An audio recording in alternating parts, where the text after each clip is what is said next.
For example, we decided through the offensive initiative to plow our farmers' fields for free. So last year we did it. This year again, God willing, when we return, there are a good number of tractors that we have acquired, which we will make available to the mechanized units in the different departments to increase the cultivated areas. We are also putting a lot of emphasis on water management through a structure we created, the ONBA, to control water. Welcome to Talk of Africa 360, your source for insightful news, analysis, and thoughtful commentary. If you value informed perspectives and fact-based reporting, be sure to like, subscribe, and hit the bell so you never miss an update. Disclaimer: the content on this channel is based on reliable public sources and credible online information. It is intended strictly for educational and analytical purposes. We do not promote or endorse political violence, hate speech, or any form of discrimination. Our goal is to inform, not to inflame. Thanks for being here. Let's stay informed together. Burkina Faso delivers 500 tractors to farmers, a new agricultural era begins. Burkina Faso is rewriting its future and the world is watching closely. What's unfolding is much bigger than agriculture. It's a movement towards sovereignty, self-reliance, and a clean break from dependency on foreign aid. For decades, African food systems leaned heavily on imports and international assistance. But under Captain Ibrahim Traore, that chapter is closing. His vision, a continent that feeds itself and even exports the surplus.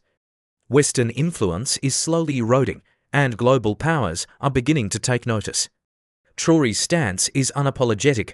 He doesn't believe Africa should go around with a begging bowl. Instead, he insists Africa must be a continent that provides, not one that pleads. No one should come here to offer us crumbs. This is not a land of beggars. We must be the ones giving to the world, not receiving what we haven't even consumed ourselves. After taking the helm of Burkina Faso, Traore wasted no time. He launched the Presidential Initiative for Agricultural Production, a wide-ranging program targeting farming, fishing, and animal husbandry with laser focus. His message to the people was simple and powerful: believe in your potential. The obstacles are real, but so are the opportunities. And the results are already showing. Agriculture is becoming the engine of the economy, lifting not just the countryside, but the entire nation. Industrial and service sectors are growing to proof that farming success is spilling over into other areas. One major milestone: Burkina Faso now has its first tomato processing factories, and local tomato production has surged. The state has also launched a second cotton processing plant and an entirely new support center for artisanal cotton. Better seeds and robust farming support have put more money directly into farmers' hands. Crops like millet and rice are seeing record yields. In regions like Cascades and the southwest areas rich in rainfall and rivers, the government is finally investing in long-overdue dam infrastructure to take full advantage of the natural resources. But Traore isn't just boosting food production, he's building a new economy. The government recently delivered a massive shipment of agricultural tools and machines across the country: 500 tractors, dozens of tillers, water pumps, sprayers, veterinary kits, and motorcycles. It's part of a multi-billion franc investment in the country's agricultural backbone. The president encouraged young people to form agricultural cooperatives, reminding them that unity makes it easier to access resources and support. Traore is also revamping the Ministry of Agriculture, equipping it with the capacity to develop new land through a revitalized state agency. Commander Ismail Sombi expressed hope that the new equipment will help bolster food security and economic stability. To reinforce this momentum, the Livestock Resilience and Competitiveness Project has stepped in with further resources: motorbikes, fodder seeds, more pumps, and tillers. These are the tools that help farmers keep going, even in difficult seasons. But none of this would be possible without a fundamental shift in mindset. Captain Traore made a bold decision: no more dependency on the IMF, World Bank, or foreign creditors. He paid off the nation's debt and chose to finance development internally, cutting costs where it mattered, starting with high government salaries. He slashed the pay of ministers and parliamentarians while boosting the wages of ordinary civil servants. He chose to keep his captain's salary rather than taking on the privileges of a president. Traore also saw the importance of logistics. Food can't feed the population if it spoils before reaching markets.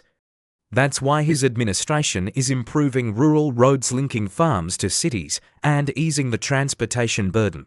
He's also investing in modern food processing and storage technologies, aiming to compete with the largest agricultural producers in Africa. These facilities will extend the shelf life of produce and reduce waste. Extreme poverty, which once felt permanent, is now on the decline. For many, this shift is reminiscent of the African Development Bank's Feed Africa strategy, an effort to end hunger by prioritizing agriculture as a path to prosperity. We were told certain crops wouldn't thrive in Burkina Faso, but the truth is, everything grows here. The land is fertile, the problem was always neglect.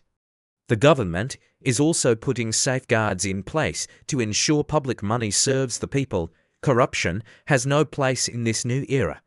Funds earmarked for agriculture must stay in agriculture. Industrialization is next. Farms are being transformed into full-scale food production centers.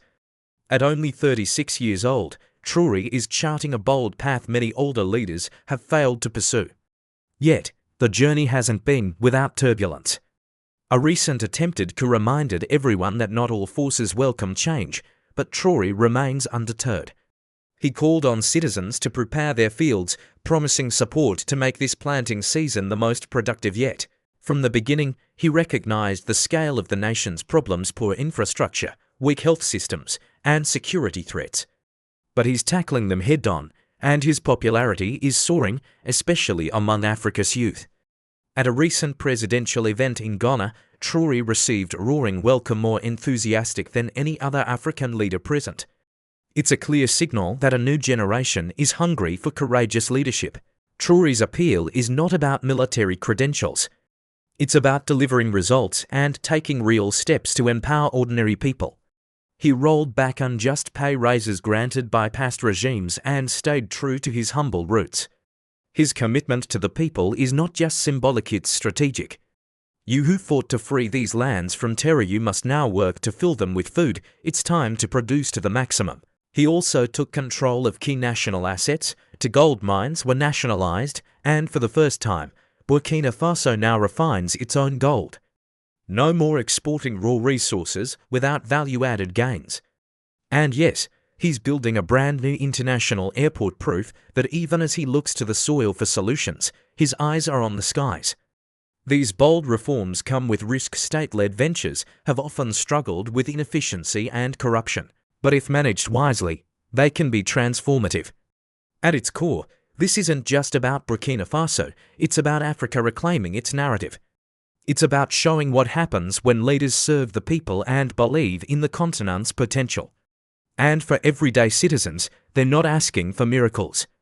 They want better roads, affordable food, and a life of dignity. When the crops come in, we must think ahead.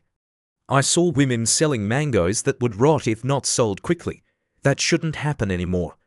As international aid continues to wane, Burkina Faso is leaning into its strengths: its people, its land, and its rich natural resources: gold, zinc, copper, manganese, phosphate, limestone, diamonds, bauxite, nickel, and more. If these are managed justly, they can become the foundation of a new era. And Captain Ibrahim Traore is placing his bet on that future, one where Burkina Faso is no longer dependent, but dynamic and self-reliant. Traore's message is consistent. Work the land, prepare your fields, produce as much as possible. You who have freed this land from terrorism, now you must feed it. Burkina Faso is proving that with strong leadership, determination, and unity, Africa can rise. Traore has also committed to reviving past successes like ONBA, the agency responsible for building most of the nation's dams during the revolution. He understands that local solutions worked before and they can work again. In every town where we can store water, we must do it. That's how we guarantee food all year round.